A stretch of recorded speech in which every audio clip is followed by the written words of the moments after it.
هروب جماعي من مصحة على طريق المريوطية. تعالوا نشوف ايه الحكاية ونشوف ايه حصل.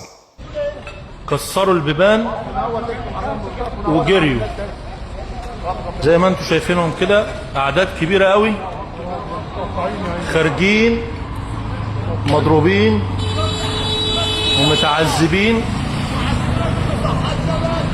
اهو زي ما انتم شايفين.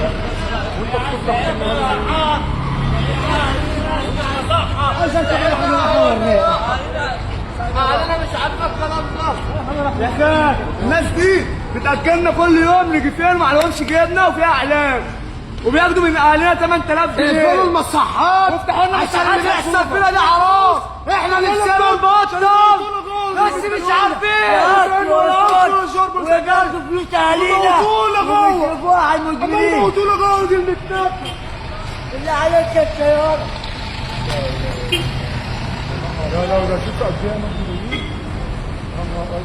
اعداد كبيرة قوي يا اخوانا خارجين من مصحة على المريوطية زي ما انتم شايفين كده. شباب قد ايه، شباب كبير جدا، وبيدوروا على اي طريقة مواصلات يهربوا بيها زي ما انتم شايفين كده.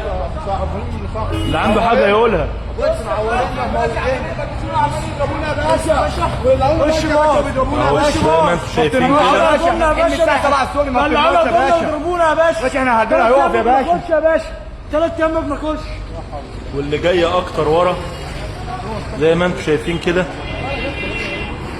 ناس كتير جدا واعداد كتيرة جدا.